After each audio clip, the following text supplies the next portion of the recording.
സൂക്ഷിച്ച് നോക്കണ്ട ഉണ്ണി, ticket തീർന്നിരിക്കണു. India New Zealand 5-ാം T20 തിരുവനന്തപുരത്ത് വെച്ച് നടക്കുന്നുണ്ടല്ലോ. അതിൻ്റെ ടിക്കറ്റ് മിനിഞ്ഞാന്ന് 7 മണിക്ക് ഓപ്പൺ ആക്കിയിരുന്നു.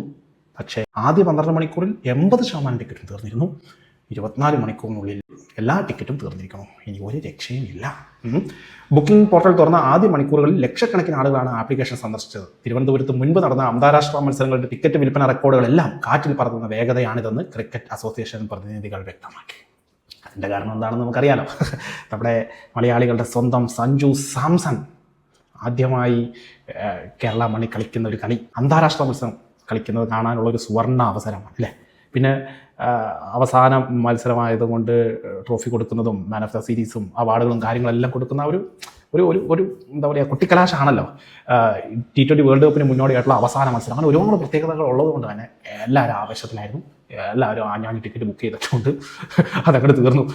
2000, 1200, 500 3 ടൈപ്പ് ടിക്കറ്റാണ് ഉണ്ടായത്. 2000 എന്ന് പറഞ്ഞാൽ റോയൽ പവലിയൻ, അതായത് ഈ കളിക്കാരൻ ഡഗ്ഔട്ടിൻ്റെ അടുത്തുള്ള സ്റ്റാൻഡായിരുന്നു. അത് ആദ്യം തന്നെ തീർന്നു കേട്ടോ. വെടിക്കെട്ട് വേഗത്തിലായിരുന്നു അത് തീർന്നത്. പിന്നെ 1200 കുറച്ചധികം സീറ്റ് ഉണ്ടായിരുന്നു ഈ സെക്കൻഡ് ടയറിലുള്ളത്. എനിക്കതിനകത്ത് വാങ്ങിക്കൊണ്ട് ടിക്കറ്റ് കിട്ടി. പിന്നെ തേർഡ് ടയറിലുള്ള 500 ടിക്കറ്റ് അത് ഇന്നലെ വൈകുന്നേരം നോക്കുമ്പോഴൊക്കെ ഉണ്ടായിരുന്നു. പക്ഷേ ഇന്ന് രാവിലെ ഞാൻ നോക്കുമ്പോൾ സോൾഡ് ഔട്ട്. പിന്നെ കുറേ ആളുകളൊക്കെ ഈ ബൾക്കായിട്ട് ടിക്കറ്റ് എടുത്ത് വെച്ചിട്ടുണ്ടോ എന്ന് സംശയമുണ്ട്. ഒരാൾക്ക് 10 ടിക്കറ്റ് വരെയൊക്കെ ബുക്ക് ചെയ്യായിരുന്നു ഈ കരിഞ്ചന്തയിൽ വിൽക്കാനായിട്ട്. 500 ടിക്കറ്റ് 5000-നൊക്കെ വിൽക്കുന്ന പരിപാടികളുണ്ടല്ലോ. എൻ്റെ കയ്യിലില്ല കേട്ടോ, എനിക്കങ്ങനത്തെ പരിപാടിയും ഇല്ല. എന്നോട് കുറേ ആളുകൾ മെസ്സേജ് വിട്ടിട്ട് ചേട്ടാ ടിക്കറ്റ് കിട്ടാൻ എന്തെങ്കിലും മാർഗമുണ്ടോ, ചേട്ടൻ്റെ കയ്യിലോ എക്സ്ട്രാ ഉണ്ടെങ്കിൽ താ എന്നൊക്കെ പറഞ്ഞിരുന്നു.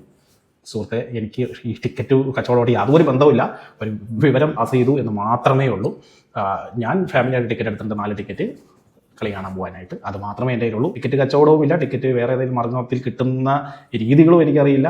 ഒരു ഐഡിയ ഇല്ല. ഈ വാർത്ത കണ്ടു, നിങ്ങളെ അറിയിച്ചു. ഓക്കെ.